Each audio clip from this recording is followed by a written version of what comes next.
নমস্কাৰ আপোনালোক সকলোকে পুনৰবাৰ আপোন নিউজৰ অন্য এটা ভিডিঅ'লৈ স্বাগতম জনাইছো। আপোনালোকে বাৰু কৰবাত লোন লৈ থৈছে নেকি কমেন্ট এটা কৰি জনাব। আজিৰ পৰা কেইদিনমান পূৰ্বে লোন লোৱা সকলৰ কাৰণে ৰিজাৰ্ভ বেংকৰ ফালৰ পৰা কেইবাটাও নতুন নিয়ম জাৰি কৰিছিল। য'ত নেকি যিসকল লোকে লোন লয় তেওঁলোকৰ বাবে বহু কেইটা ভাল খবৰ আছিল। এই সম্পৰ্কে মই আপোনালোকক এইটো চেনেলতে এটা ভিডিঅ'ৰ জৰিয়তে জনাইছিলো।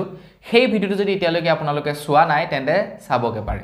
মোক যদি ইনষ্টাগ্ৰামত ফলো কৰা নাই ফলো কৰিব ল'ব tkmind.real ভিডিঅ'ৰ ডেসক্ৰিপচনত লিংক দিয়া আছে। তো এতিয়া ৰিজাৰ্ভ বেংকৰ ফালৰ পৰা লোন লোৱা সকলৰ বাবে এটা বিশেষ জৰুৰী নিৰ্দেশনা জাৰি কৰিছে। এটা কবলৈ গলে নিয়ম জাৰি কৰি দিছে লোন লোৱা সকলৰ বাবে। তো লোন লোৱা সকল সাৱধান, যদি আপোনালোকে এতিয়া লোনৰ কিস্তি পৰিশোধ নকৰে তেন্তে কিন্তু বিপদত পৰিব। গতিকে আপোনাৰ যে নেকি লোনৰ কিস্তি হেয়া সময়মতে আপোনালোকে পৰিশোধ কৰি থাকক। যদি পৰিশোধ নকৰে তেন্তে কেনেকৈ বিপদত পৰিব এই সম্পৰ্কে মই আজি আপোনালোকক জনাম এই ভিডিঅ'টোত। তো মই শ্ৰী পাঞ্জিত গগৈ, আপোনালোকে চাই আছে আপোন নিউজ। আহক আৰম্ভ কৰো আজিৰ ভিডিঅ'। আপুনি যদি কৰবাৰ পৰা এটা লোন লয় বা কিবা এটা বস্তু ইনষ্টলমেন্টত লয়, তো সেই ইনষ্টলমেন্ট বা লোনৰ যদি কিস্তি আপোনালোকে সময়মতে পৰিশোধ কৰি থাকে তেন্তে আপোনাৰ সিবিল স্কোৰ ভালে থাকে। আৰু সিবিল স্কোৰ ভালে থকা মানে আপুনি অনাগত সময়ত কৰবাত নহয় কৰবাত কিবা যদি বিপদত পৰে, কেতিয়াবা লোনৰ প্ৰয়োজন যদি হয়, আপোনালোকে কোনো ধৰণৰ খেলিমেলি নোহোৱাকৈ লোন সহজতে লাভ কৰিব। কিন্তু আপোনালোকে যদি সময়মতে ঋণ পৰিশোধ নকৰে, কিস্তি পৰিশোধ নকৰে তেন্তে আপোনাৰ সিবিল বেয়া হ'ব। ইন ফিউচাৰ আপোনালোকে যদি কৰবাত লোন ল'বলৈ যায় তেনেহলে আপোনালোকে লোন কতোৱেই নাপাব। এইটো সিম্পল কথা, সিবিলৰ লগত জড়িত বা লোনৰ লগত এটা জড়িত সিম্পল কথা। তো কিছু লোকে এনেকুৱা কৰে হেভি এমাউন্টৰ লোন লৈ লয়, 10 লাখ 12 লাখ 20 লাখ 30 লাখ এনেকুৱা লোন লৈ বিজনেস লোনেই হওক বা প্ৰপাৰ্টি লোনেই হওক বা পাৰ্সোনেল লোনেই হওক লোন লৈ সময়মতে কিস্তি পৰিশোধ নকৰে আৰু তাৰ পাছত বেংকৰ মানুহক সুচৰাই থাকে, আজি দিম কালি দিম, আজি দিম কালি দিম। তো তেওঁলোকৰ ইন্টাৰেষ্ট বাঢ়ি যায়, কাৰণ বেংকৰ ঋণ আপোনালোকে যেতিয়া সময়মতে পৰিশোধ নকৰিব তেতিয়া ফাইনৰ ওপৰত ফাইন লাগি গৈ থাকে।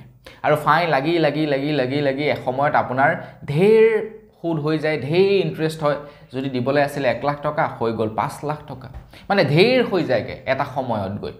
অকল সেইয়াই নহয়, আপুনি যেতিয়া কন্টিনিউ 3 মাহ আপোনালোকৰ ঋণ পৰিশোধ নকৰিব তেতিয়া আপুনি NPA কাষ্টমাৰ ঘৰত পৰি যায়।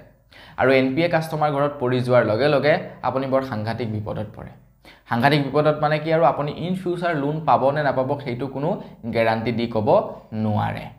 এতিয়া সেইবাবে কিছু ক্ষেত্ৰত কি কৰে, বেংকসমূহে কি কৰি পেলায়, আপোনাৰ যেনিবা ঋণৰ পৰিশোধ নকৰা বহু দিন হৈ গ'ল তেতিয়া আপোনালোকক এটা সেটেলমেন্টৰ সুবিধা প্ৰদান কৰে। যে আপোনাৰ 5 লাখ টকা পৰিশোধ কৰিবলৈ আছে, আপুনি 1 লাখ টকা এটা দিয়ক আৰু আপোনাৰ লোনটো ক্লোজ কৰক, বা আপুনি টকা 20,000 দিয়ক আপোনাৰ লোনটো ক্লোজ কৰক। সেইটো কয় সেটেলমেন্ট। গাড়ী মটৰ এইবিলাকৰ ক্ষেত্ৰত প্ৰায় সময়তে সেটেলমেন্ট কৰা দেখা পোৱা যায়। আপুনি গাড়ী এখন ললে ইনষ্টলমেন্ট নিদিলে আপোনাক ক'ব যে সেটেলমেন্ট কৰি দিয়া, তোমাৰ 3 লাখ টকা দিবলৈ আছে তুমি 50,000 দি দিয়া, তোমাৰ সেটেলমেন্ট হৈ যাব, তুমি আৰু পইচা পৰিশোধ কৰিব নালাগে। তো এনে ক্ষেত্ৰত বেংকৰ লোকসান হয়, বেংকৰটো বৰ সাংঘাতিক লোকসান হয়, কাৰণ 5 লাখ টকাৰ জায়গাত 50,000 টকা লৈছে, বেংকৰটো পুৰা সাংঘাতিক লোকসান হ'ব।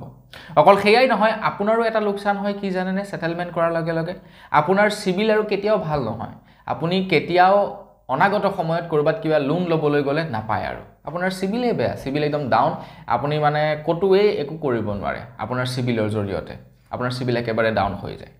এতিয়া যেহেতু বেংকসমূহৰ যথেষ্ট পৰিমাণৰ লোকসান হয়, এতিয়া এজন দুজন ব্যক্তিয়ে কৰিলে বেলেগ কথা, প্ৰায় ব্যক্তিবিলাকেই ঠিক তেনেকুৱাই কৰে। বৰ্তমান সময়ত লওঁতে লৈ ল'ব, দিব নোৱাৰে, তাৰপিছত সেটেলমেন্ট কৰিব আৰু সেটেলমেন্টত কম টকা দি বাচি যাব। এতিয়া ৰিজাৰ্ভ বেংকে সেই কাৰণে এই সেটেলমেন্ট প্ৰক্ৰিয়াৰ ওপৰত কঠোৰ হৈছে। ৰিজাৰ্ভ বেংকে কৈছে, বেংকসমূহক এটা নিৰ্দেশনা দিছে যে যোনে লোন ল'ব সি লোনৰ ধাৰ পৰিশোধ কৰিবই লাগিব। কিহৰ সেটেলমেন্ট? গতিকে সেটেলমেন্টৰ কথা তোমালোকে অতি সোনকালে নানিবা। প্ৰথম পৰ্যায়ত কাষ্টমাৰে ঋণ ঘূৰাবই লাগিব, তাৰ পাছত যদি গৈ নোৱাৰেগে তেতিয়া সেটেলমেন্ট। গতিকে সেটেলমেন্ট নকৰাৰ আগত যিমান পাৰে লোনটো ৰিকভাৰ কৰিবলৈ জনাইছে, কাৰণ তেনেকৈ যদি কৰি থাকে তেনেহলে কি হ'ব, এসময়ত গৈ দেখোন বেংকবিলাকে বন্ধ হৈ যাব, ভাল কাষ্টমাৰ নাইকিয়া হ'ব লোন দিবৰ কাৰণে। কাক দিব মানুহ লোন বিলাক? তো সেই কাৰণে সেটেলমেন্ট যেটো প্ৰক্ৰিয়া সেইটো নাইকিয়া কৰিব বিচাৰিছে, যে নহব সেটেলমেন্ট নহব, যে লোনটো লৈছে যেতিয়া ধাৰ মাৰিবলৈ পাৰিম বুলি লৈছে যেতিয়া ধাৰটো মাৰিবই লাগিব। এনেকুৱা ধৰণৰ এটা নতুনকৈ এতিয়া নিৰ্দেশনা জাৰি কৰিছে ৰিজাৰ্ভ বেংকৰ ফালৰ পৰা আৰু এটো কথা হয় আপুনি ঋণটো লৈছে যেতিয়া ঘূৰাই দিব লাগে সময়মতে বস সেইটোহে কথা তো বন্ধু বান্ধৱীসকল বস আজিৰ ভিডিঅ'ত জনাবলগীয়া সৰু এটা খবৰ ইমানে আছিল খবৰটো জানি কেনেকুৱা লাগিলে কমেন্ট কৰি জনাব যদি ভাল লাগিলে লাইক এটা কৰিব চেনেল যদি সাবস্ক্ৰাইব কৰা নাই সাবস্ক্ৰাইব কৰি ল'ব পুনৰ এটা ভিডিঅ' লগ পোৱাৰ খাজল বিদায় মাগিছো ধন্যবাদ জয়